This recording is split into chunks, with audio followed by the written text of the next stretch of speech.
যে কোনো এক ধারে। হুম।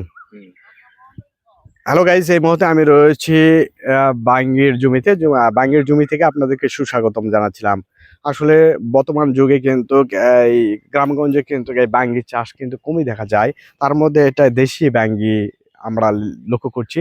সুপ্রিয় দর্শক, এই মুহূর্তে আমি বাঙ্গির কেমন কি গতিবিধি সেগুলো কিন্তু তুলে ধরার চেষ্টা করব। আর এই মুহূর্তে রয়েছে বাঙ্গি চাষি এখানে রয়েছে, আমি তার সঙ্গেও কথা বলার জন্য চেষ্টা করছি। নমস্কার মামা। নমস্কার নমস্কার মামা।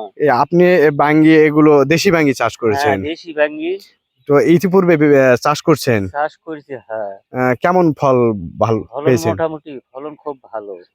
তো সুপ্রিয় ভাই বোন বন্ধুরা, আপনারা দেখছিলেন চাষির মুখ থেকে শুনলাম। তারপরে এখানে কিন্তু দেখছি ফুল জ্বালায় পরিপূর্ণ এবং ডোগায় ডোগায় কিন্তু ফলের সম্ভাবনা দেখা যাচ্ছে। মোটামুটি ফুল জ্বালা চলে এসে আপনাদেরকে সকল কিছু বিস্তারিত দেখানোর জন্য চেষ্টা করছি। আপনারা আমার সঙ্গে সাথে থাকবেন এই মুহূর্তে। আর তার মধ্যে এখানে আপনারা এর জটিলতার বিষয়ে না ধরলেও না, এখানে কিন্তু বাঙ্গির ফলের কিন্তু পর্যাপ্ত পরিমাণে এই মাছি এসে এই মাছিয়ে কিন্তু পর্যাপ্ত পরিমাণে কিন্তু ক্ষতি সাধন করছে। সর্বদাই তিনি এই চাষি বাঙ্গি চাষি তিনি কিন্তু নিয়ন্ত্রণের জন্য চেষ্টা করছিলেন। এই ক্ষুদি মাছিগুলো এই ফলগুলো ছিদ্র করে কিন্তু নষ্ট করে। এর বড় একটা শত্রু আর কি, এই বাঙ্গির একটা বড় ধরনের একটা ক্ষতি সাধন করে থাকে এই মাছিগুলো। তো আপনাদেরকে এই বিস্তারিত দেখানোর জন্য চেষ্টা করছি। ওকে।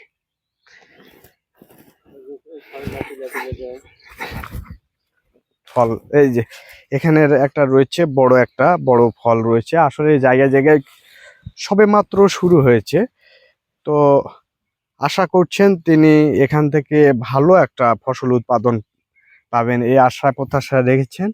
আসলে জ্বালায় ডোকায় ডোকায় জ্বালা, কিন্তু এগুলো যদি বিস্তারিত বড় হয় তাহলে আরো মোটামুটি ভালো আশা করা যায়। সুপ্রিয় ভাই বোন বন্ধুরা, আপনারা যেখান থেকে দেখছিলেন সকলকে শুভেচ্ছা জ্ঞাপন করছি এবং সকলের সুখ শান্তি ও দীর্ঘ জীবন কামনা করে আজকের মতো বিদায় নিচ্ছি। আবারও দেখা হবে নতুন কোনো ভিডিও পর্বে, সেই আশায় প্রত্যাশায় থাকবে। ওকে, বাই, টাটা।